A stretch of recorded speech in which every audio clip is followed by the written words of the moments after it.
सुप्रभात साथियों। ज्योतिर्लिंग की इस श्रृंखला में आज हम ओमकारेश्वर, केदारेश्वर और भीमाशंकर ज्योतिर्लिंग की कथा का श्रवण करेंगे।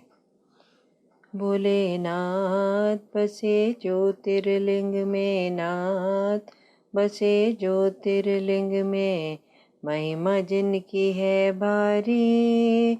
12 ज्योतिर्लिंग को पूजे, 12 ज्योतिर्लिंग को पूजे सारा जहां। भोलेनाथ बसे ज्योतिर्लिंग में। अमरेश्वर ओमकारेश्वर एक लिंग के भाग है, एक लिंग के भाग है। ऊंचे पर्वत पे देखो बाबा केदार है, बाबा केदार है। ओ भक्तों रे, ऊंचे पर्वत पे देखो बाबा केदार है। डाकिनी में भी माँ शंकर, डाकिनी में भी माँ शंकर सुनते हैं सदा। भोलेनाथ बसे ज्योतिर्लिंग में, नाथ बसे ज्योतिर्लिंग में, महिमा जिनकी है भारी। 12 ज्योतिर्लिंग को पूजे सारा जहां। भोलेनाथ बसे ज्योतिर्लिंग में। चौथा ज्योतिर्लिंग ओमकारेश्वर। ओमकार तीर्थ में परमेश संज्ञक ज्योतिर्लिंग जिस प्रकार प्रकट हुआ उसकी कथा सुनिए। एक समय की बात है, भगवान नारद मुनि गोकर्ण नामक शिव के समीप जाकर बड़ी भक्ति के साथ उनकी सेवा करने लगे। कुछ काल के बाद वे मुनिश्रेष्ठ वहां से गिरिराज विंध्य पर आए और विंध्य ने वहां बड़े आदर के साथ उनका पूजन किया। मेरे यहाँ सब कुछ है, कभी किसी बात की कमी नहीं होती है। इस भाव को मन में लेकर विंध्याचल नारद जी के सामने खड़ा हो गया। उसकी वह अभिमान भरी बात सुनकर अहंकार नाशक नारद मुनि लंबी सांस खींचकर चुपचाप खड़े रह गए। यह देखकर विंध्य पर्वत ने पूछा, आपने मेरे यहाँ कौन सी कमी देखी है? आपके इस तरह लंबी सांस खींचने का कारण क्या है? नारद जी ने कहा, भैया तुम्हारे यहाँ सब कुछ है, फिर भी मेरू पर्वत तुमसे बहुत ऊंचा है। उसके शिखरों का विभाग देवताओं के लोकों में भी पहुंचा हुआ है, किंतु तुम्हारे शिखर का भाग वहां कभी नहीं पहुंच सका है। ऐसा कहकर नारद जी वहां से जिस तरह आए थे उसी तरह चले गए। परंतु विंध्य पर्वत मेरे जीवन आदि को धिक्कार है, ऐसा सोचता हुआ मनी मन संतप्त हो उठा। अच्छा, अब मैं विश्वनाथ भगवान शंभु की आराधना पूर्वक तपस्या करूंगा, ऐसा हार्दिक निश्चय करके वह भगवान शंकर की शरण में गया। तदनंतर वहां साक्षात ओमकार की स्थिति है। वहां प्रसन्नतापूर्वक जाकर उसने शिव की पार्थिव मूर्ति बनाई और 6 महीने तक निरंतर शंभु की आराधना करके शिव के ध्यान में तत्पर हो वह अपनी तपस्या के स्थान से हिला तक नहीं। विंध्याचल की ऐसी तपस्या देखकर पार्वती पति प्रसन्न हो गए। उन्होंने विंध्याचल को अपना वह स्वरूप दिखाया जो योगियों के लिए भी दुर्लभ है। वे प्रसन्न हो गए और उस समय उससे बोले, विंध्य तुम मनोवांछित वर मांगो, मैं भक्तों को अभीष्ट वर देने वाला हूँ और तुम्हारी तपस्या से प्रसन्न हूँ। विंध्य बोला, देवेश्वर शंभो, आप सदा ही भक्तवत्सल हैं। यदि आप मुझ पर प्रसन्न हैं तो मुझे वह अभीष्ट बुद्धि प्रदान करिए जो अपने कार्य को सिद्ध करने वाली हो। भगवान शंभु ने उसे वह उत्तम वर दे दिया और कहा, पर्वतराज विंध्य, तुम जैसा चाहो वैसा करो। इसी समय देवता तथा निर्मल अंतःकरण वाले ऋषि वहां आए और शंकर जी की पूजा करके बोले, प्रभु आप यहाँ स्थिर रूप से निवास करें। देवताओं की बात सुनकर परमेश्वर श्री प्रसन्न हो गए और लोगों को सुख देने के लिए उन्होंने सहर्ष वैसा ही किया। वहाँ जो एक ही ओमकार लिंग था वह 2 स्वरूपों में विभक्त हो गया। प्रणव में जो सदाशिव थे वे ओमकार नाम से विख्यात हुए और पार्थिव मूर्ति में जो शिव ज्योति प्रतिष्ठित हुई उसकी परमेश्वर संज्ञा हुई। परमेश्वर को ही अमलेश्वर भी कहते हैं। इस प्रकार ओमकार और परमेश्वर ये दोनों शिवलिंग भक्तों को अभीष्ट फल प्रदान करने वाले हैं। उस समय देवताओं और ऋषियों ने उन दोनों लिंगों की पूजा करी और भगवान वृषभ ध्वज को संतुष्ट करके अनेक वर प्राप्त करे। तत्पश्चात देवता अपने अपने स्थान को गए और विंध्याचल भी अधिक प्रसन्नता का अनुभव करने लगा। उसने अपने अभीष्ट कार्य को सिद्ध किया और मानसिक परिताप को त्याग दिया। जो पुरुष इस प्रकार भगवान शंकर का पूजन करता है वह माता के गर्भ में फिर नहीं आता और अपने अभीष्ट फल को प्राप्त कर लेता है। केदारेश्वर ज्योतिर्लिंग के आविर्भाव की कथा। सूत जी कहते हैं, ब्राह्मणों, भगवान विष्णु के जो नर नारायण नामक 2 अवतार हुए हैं वह भारतवर्ष के बद्रिकाश्रम तीर्थ में तपस्या करते हैं। उन दोनों ने पार्थिव शिवलिंग बनाकर उसमें स्थित हो पूजा ग्रहण करने के लिए भगवान शंभु से प्रार्थना करी। शिवजी भक्तों के अधीन होने के कारण प्रतिदिन उनके बनाए हुए पार्थिव लिंग में पूजित होने के लिए आया करते थे। जब उन दोनों के पार्थिव पूजन करते बहुत दिन बीत गए, तब एक समय परमेश्वर शिव ने प्रसन्न होकर कहा, मैं तुम्हारी आराधना से बहुत संतुष्ट हूँ, तुम दोनों मुझसे वर मांगो।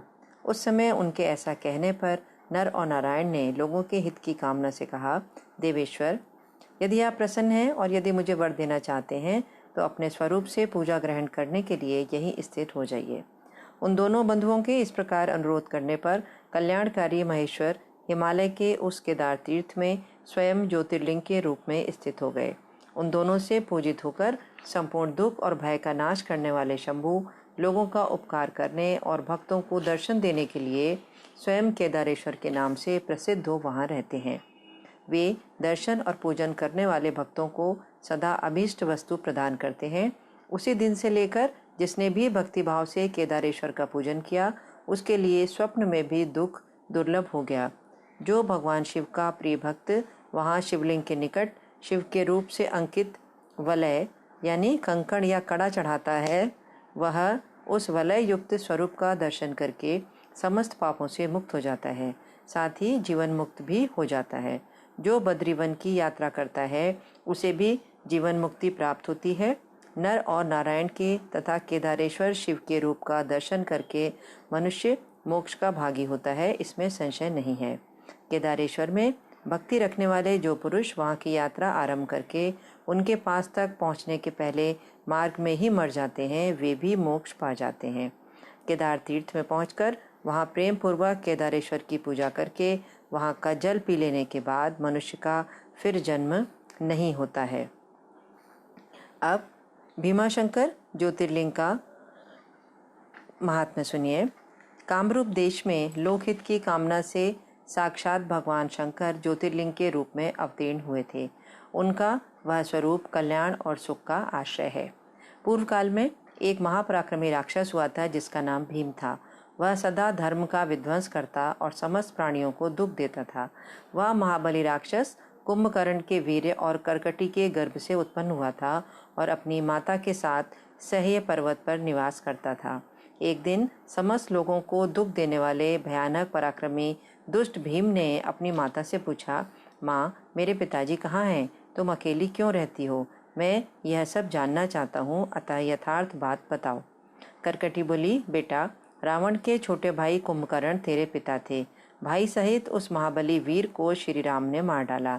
मेरे पिता का नाम करकट और माता का नाम पुष्कसी था। विराट मेरे पति थे जिन्हें पूर्व काल में राम ने मार डाला। अपने प्रिय स्वामी के मारे जाने पर मैं अपने माता पिता के पास रहती थी। एक दिन तेरे माता पिता अगस्त मुनि के शिष्य सुतीक्ष्ण को अपना आहार बनाने के लिए गए। वे बड़े तपस्वी और महात्मा थे। उन्होंने कुपित होकर मेरे माता पिता को भस्म कर डाला। वे दोनों मर गए। तब से मैं अकेली होकर बड़े दुख के साथ इस पर्वत पर रहने लगी। मेरा कोई अवलंबन नहीं रह गया। मैं असहाय और दुख से आतुर होकर यहाँ निवास करती थी। इसी समय महान बल पराक्रम से संपन्न राक्षस कुंभकर्ण, जो रावण के छोटे भाई थे, यहाँ आए।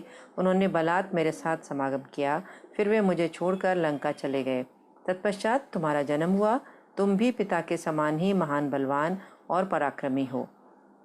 करकटी की बात सुनकर भयानक पराक्रमी भीम कुपित हुआ, विचार करने लगा कि मैं विष्णु के साथ कैसा बर्ताव करूं। इन्होंने मेरे पिता को मार डाला। मेरे नाना नानी भी इनके भक्त के हाथ से मारे गए।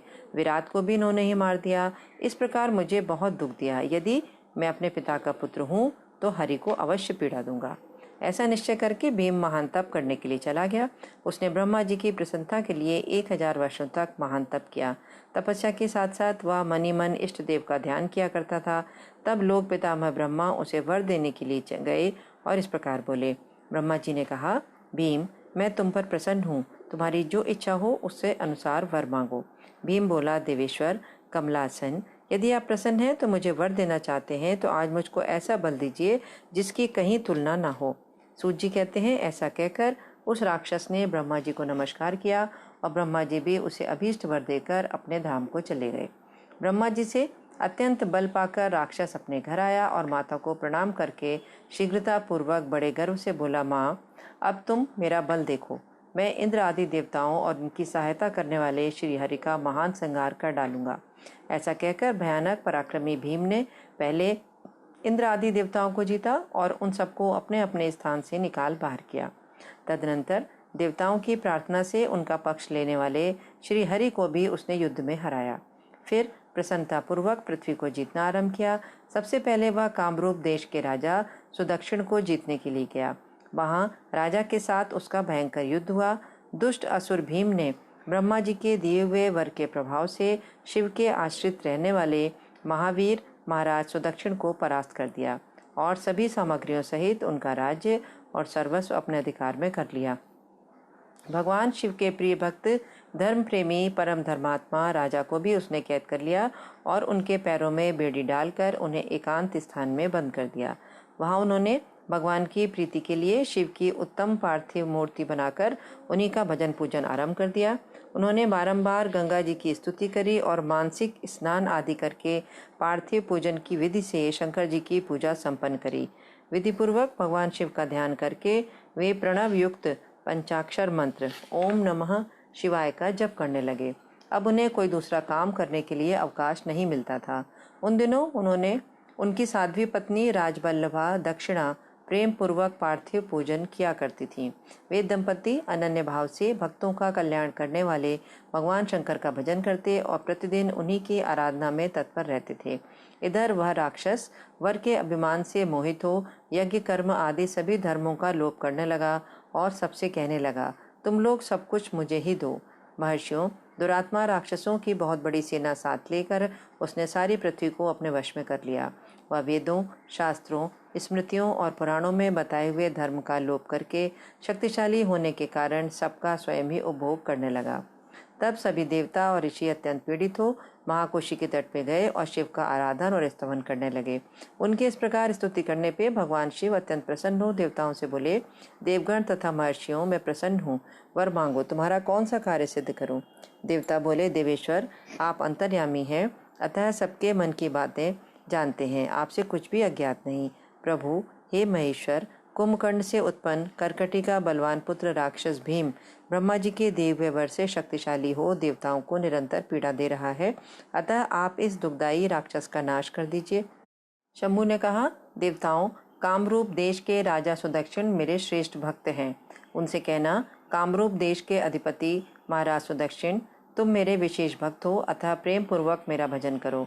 दुष्ट राक्षस भीम ब्रह्मा जी का वर पाकर प्रबल हो गया है, इसीलिए उसने तुम्हारा तिरस्कार किया है, परंतु अब मैं उस दुष्ट को मार डालूंगा, इसमें संदेह नहीं है।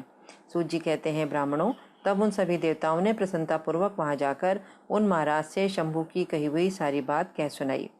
भगवान शिव भी अपने गणों के साथ लोकहित की कामना से अपने भक्त की रक्षा करने के लिए सादर उसके निकट गए और गुप्त रूप से वहीं ठहर गए।